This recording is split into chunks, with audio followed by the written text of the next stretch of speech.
ഈ ഗൈഡിങ് എന്ന് പറയുന്നത് ശരിക്കും രണ്ടാമത്തെ സ്റ്റെപ്പാണ്. അതിന് മുമ്പ് ഒരു സ്റ്റെപ്പ് ഉണ്ട്.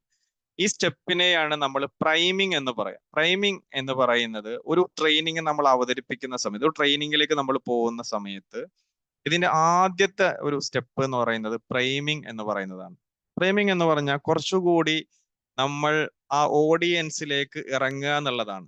നമ്മൾ ഒരു ഒരു ഉദാഹരണം പറയുകയാണെങ്കിൽ നമ്മുടെ മനസ്സിനെ സംബന്ധിച്ചിടത്തോളം നമ്മൾ ഏതൊരു ട്രെയിനിങ്ങിലേക്ക് പോകുമ്പോഴും നമ്മൾ മനസ്സിലാക്കേണ്ട ഒരു കാര്യം, ഓഡിയൻസ് എന്ന് പറയുന്നത് അവര് അവിടേക്ക് വരുന്നത് ഇപ്പൊ ഇവിടെ ആയി കഴിഞ്ഞാൽ, ഈ ഒരു ക്ലാസ് നമ്മൾ തുടങ്ങുമ്പോഴായി കഴിഞ്ഞു കഴിഞ്ഞാലും, നമ്മൾ ഏത് ക്ലാസ്സിൽ നമ്മൾ പോയിരുന്നു കഴിഞ്ഞു കഴിഞ്ഞാലും ഓഡിയൻസിനെ സംബന്ധിച്ചിടത്തോളം അതൊരു പുതിയ സ്ഥലമാണ്, പുതിയ ഒരു ട്രെയിനറാണ്, അതല്ലെങ്കിൽ പുതിയൊരു കാര്യം പഠിക്കാൻ പോവാണ്.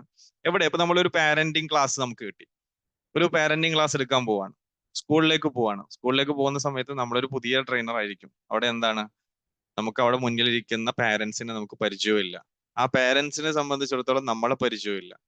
അപ്പൊ അങ്ങനെ ഇരിക്കുന്ന സമയത്ത് മോസ്റ്റ് പ്രോബബിളി അവരുടെ ഒരു മൈൻഡ് സെറ്റ് എന്ന് പറയുന്നത്, അതായത് ഇവിടെ മുന്നിലിരിക്കുന്ന പാരന്റ്സ്, ഞാൻ ഉദാഹരണം പറയുന്നത് പാരന്റ്സ് ആണ്, നിങ്ങൾ ട്രെയിനിങ് എടുക്കുന്ന നിങ്ങളുടെ ടാർഗറ്റ് ഓഡിയൻസിനെ നിങ്ങളുടെ മനസ്സിലേക്ക് കൊണ്ടുവരാം. അപ്പൊ ഇവരുടെ മൈൻഡ് സെറ്റ് എന്ന് പറയുന്നത് എപ്പോഴും ആങ്ഷ്യസ് ആയിരിക്കും. ആങ്ഷ്യസ് എന്ന് പറഞ്ഞു കഴിഞ്ഞാൽ കുറച്ച് ഒരു ക്ലോസ്ഡ് ആയിരിക്കും ഇവരുടെ മൈൻഡ്. കാരണം ഇവിടെ എന്താണ് സംഭവിക്കാൻ പോകുന്നത് എന്നുള്ള അർത്ഥത്തിൽ ഇവരുടെ മൈൻഡ് എപ്പോഴും ഒരു ആങ്ഷ്യസ് മൈൻഡ് ആയിരിക്കും. അപ്പോൾ ഒരു പുതിയ വെബിനാർ നമ്മൾ എടുക്കാൻ പോകുന്നു, ഒരു ടീം നമ്മളെ വിളിച്ചു, അപ്പോൾ കുറച്ച് ആളുകളുണ്ട്, ഒരു കമ്മ്യൂണിറ്റിയിലുള്ള ആളുകളാണ്. അപ്പൊ അവർ ആദ്യമായിട്ടാണ് നമ്മൾ കാണുന്നത്. അപ്പൊ അവിടെ അവരുടെ മൈൻഡ് സെറ്റ് ആങ്ഷ്യസ് ആണ്. ഈ ആങ്ഷ്യസ് മൈൻഡ് സെറ്റിൽ നിന്ന് റിലാക്സ്ഡ് മൈൻഡ് സെറ്റിലേക്ക് നമ്മൾ കൊണ്ടുപോകുന്ന ഒരു പ്രോസസ്സിനെയാണ് നമ്മൾ പ്രൈമിംഗ് എന്ന് പറയുന്നത്. ഇത് എന്ത് ചെയ്യണം, ഇത് നമ്മൾ ഏതൊരു ട്രെയിനിങ്ങിന്റെയും ആദ്യ ഘട്ടത്തിൽ നമ്മൾ ചെയ്യേണ്ട ഒരു പ്രോസസ്സാണ് പ്രൈമിംഗ്. ഈ പ്രൈമിംഗ് കൊടുത്തതിന് ശേഷം മാത്രമായിരിക്കും ഗൈഡിങ്ങിലേക്ക് പോവുക, അതല്ലെങ്കിൽ നമ്മുടെ കോണ്ടന്റിലേക്ക് നമ്മൾ എത്തിച്ചേരുക എന്നുള്ളതാണ്. അപ്പോ ഇവിടെ എന്താണ്, ഒരു ആങ്ഷ്യസ് മോഡിൽ ഇരുന്ന് കഴിഞ്ഞാൽ എന്തായിരിക്കും പ്രശ്നം എന്നുള്ളത് ഒരു ചോദ്യമാണ്.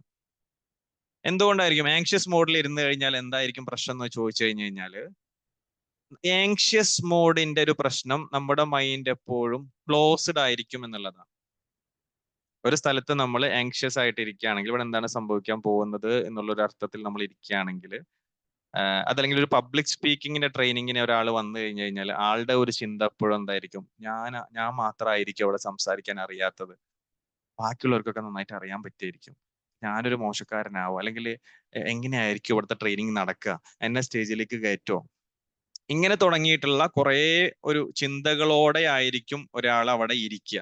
അപ്പൊ ഇതാണ് ആങ്ഷ്യസ്. അപ്പൊ ഈ ആങ്ഷ്യസ് മോഡിനെ സംബന്ധിച്ചിടത്തോളം ഇവരുടെ മൈൻഡ് എപ്പോഴും ക്ലോസ്ഡ് ആയിരിക്കും, ക്ലോസ്ഡ് മൈൻഡ് സെറ്റ് ആയിരിക്കും. ഈ ക്ലോസ്ഡ് മൈൻഡ് സെറ്റിൽ നിന്ന് ഓപ്പൺ മൈൻഡ് സെറ്റിലേക്ക് കൊണ്ടുപോകുന്ന ഒരു പ്രവർത്തനം, അതായത് റിലാക്സ്ഡ് മൈൻഡിലേക്ക് നമ്മൾ കൊണ്ടുപോകുന്ന ഒരു പ്രവർത്തനമാണ് പ്രൈമിംഗ് എന്ന് പറയുന്നത്.